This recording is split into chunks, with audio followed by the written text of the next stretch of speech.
difference in the stuff. I know some of you in the room, others of you I don't know, but I'll try and be as succinct and clear as possible what I think people need. When somebody would come into our office, I would probably recommend at a minimum they do 4 things. One would be a simple will, number 2 would be a power of attorney, the third one would be a healthcare directive, and the fourth one would be a terminal on death deed. I'm going to go through each one of those things so everybody understands what the purpose of it is. First of all, everybody should have a simple will. People have the misunderstanding, and I had a client here the other day, that if they have a will, they don't need to go to probate. Whatever the will says is where the assets will go. Well, that's not true. The will just tells the court where to distribute any of your assets.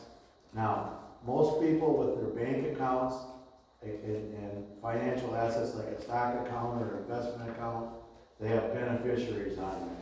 The beneficiary arrangement will override whatever the will says. Now, I can point you to countless problems I've seen in the last 32 years with one lady in a room that can I've done a lot of work for whose brother happened to die, and he had no will, he had no nothing, and it was really a mess. If he'd had a will, things would have been a lot simpler. So you should at least have a will. In addition, if anybody has children, the will allow you to name a guardian who you want to take care of any minor children. It also states who would be your personal representative. A personal representative is a person that is in charge of wrapping up your affairs, paying any final bills, and taking care of those issues when you die. In addition, some wills we do have trusts in them.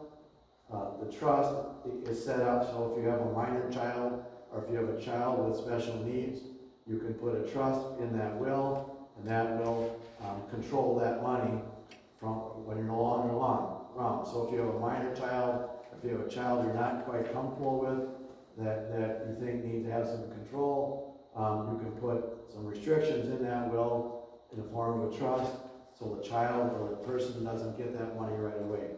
Also, you can put provisions in there for charity if you want to give some money to charity. And obviously, a will also helps avoid any family dispute. People talk about probate. I do probate every day, but there's going to be less and less and less probate. Probate is the court supervised process of transferring money from a deceased person to their heirs. Now, that's where the will comes in. If you don't have a will, the state of Minnesota determines who your heirs are. If you have a will, that overrides whatever the state of Minnesota's laws say. Probate does normally take between 4 and 6 months to take care of, and lawyers usually charge about 3%. So if you have a $100,000 estate, most likely most lawyers are going to charge 3% of that. Now let's take a step back. The information I'm giving you today is general information in nature. Since about 2010, the estate planning business has really changed, because right now, when you talk about estate planning, the first question everybody has is, what are the tax implications? In Minnesota, we have a $3 million exemption for estate taxes. The federal exemption is $12 million. Most people I deal with do not have $3 million, they don't have 12. So you don't have to worry about any estate taxes unless you're over that amount of money. So then, I used to do a lot more trusts than I do right now. And the reason I don't do as many trusts is because we have what's called a terminal on death deed, but I'll get to that in later. Now, the other thing I always recommend that people do is they have a power of attorney. Okay, so what a power of attorney does, it allows you to designate somebody to make financial decisions for you when either you just don't want to or you become incapacitated. Now, the word incapacitated is the word I use because that's what's in the statute. People talk about incompetency. That's not a legal term. That's not a legal term, that's a medical term. The law says capacity. So they determine, do you have capacity to make decisions on your own? So a power of attorney allows you to designate somebody like a child or a trusted friend to make decisions for you if you can. The most important thing that does is that if you don't have a power of attorney and you become incapacitated, then you have to go to court and have somebody appointed as your conservator, okay? A conservator is somebody who handles financial assets for a person who doesn't have the capacity to do so anymore.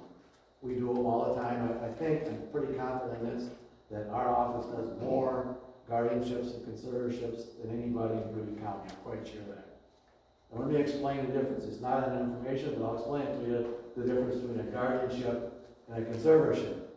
A conservator handles money.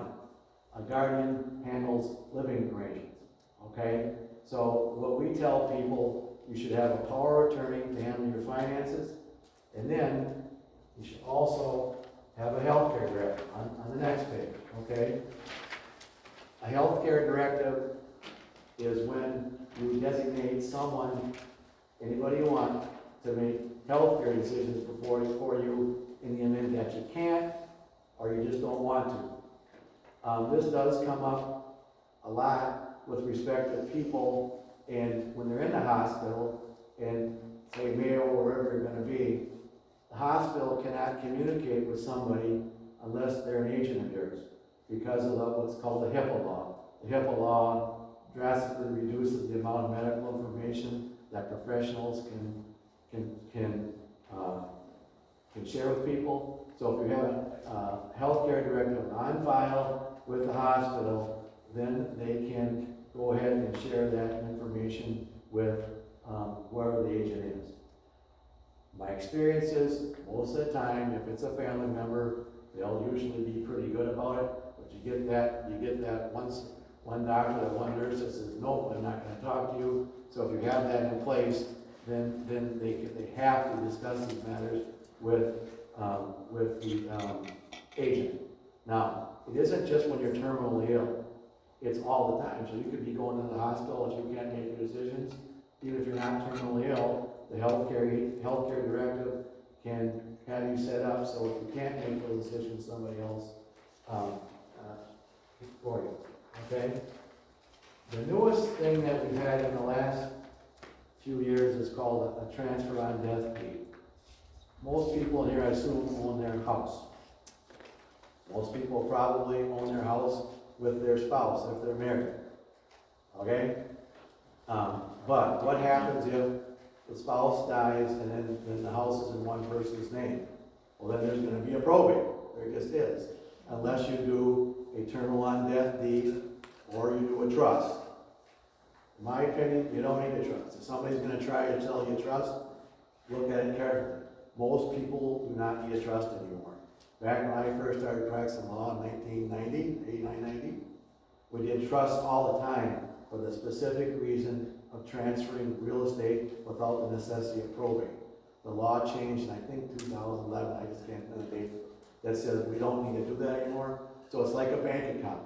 If you put somebody's name on your house as with using a terminal on death deed, if something happens to you, it goes directly to wherever you want it to go to. Now, it's important to recognize the people don't own it.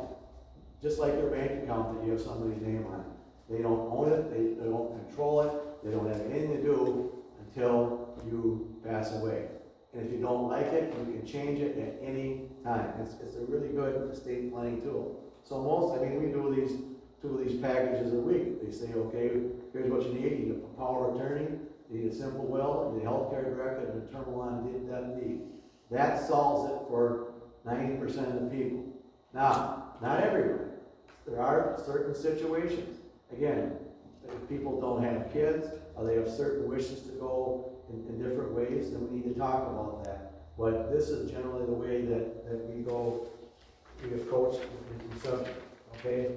I am going to talk a little bit about Trust, some of you in here may have trust. I had a lady that came in the office the other day that had a trust from 1993 or 4. The reason we had the trust was for the transfer of her house. Okay? I said, we don't need that trust anymore. We'll do the terminal on death deed. It makes it a lot simpler at probate, or not probate, at death. Now, one reason we do still use trusts are specific situations.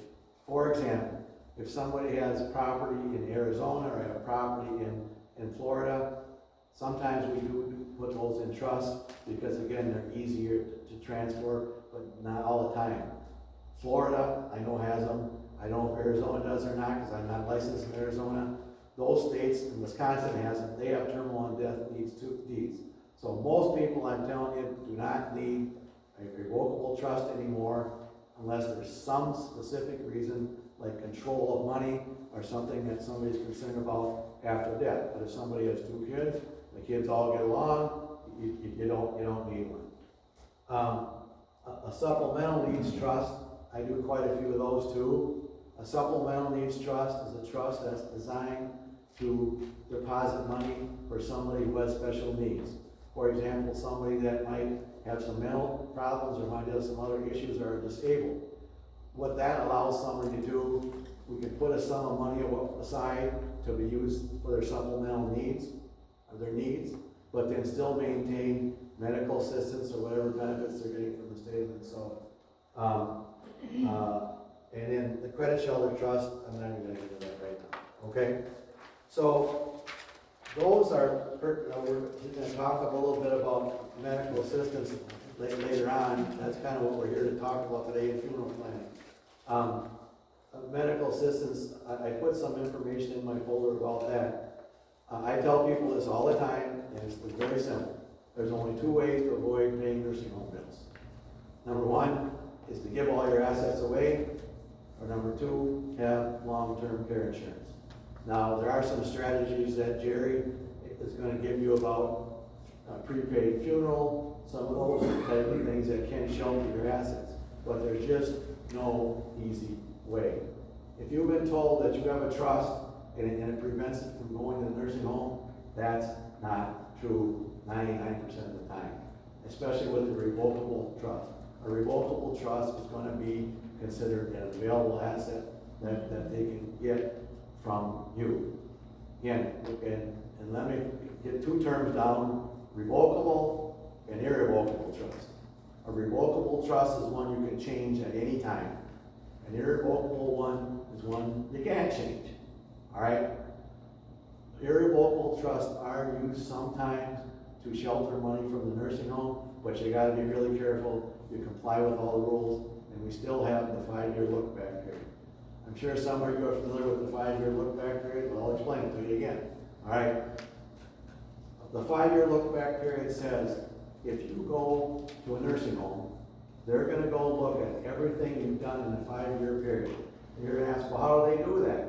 You're going to fill out a long application, and you're going to have to show them everything you spent in the last 5 years. So you can't. So if you gave away $50,000 in that 5-year period, guess what? That ain't going to work. They'll actually come back and get the money back. And here's my horror story on that. I had a guy that thought he knew everything. He knew it all, okay? And his mother gave him $250,000 in 2008. 2007, and I guess everybody here is old enough to know that. In 2008, what happened? The stock market crashed. So in 2009, his mother goes in a nursing home. Okay?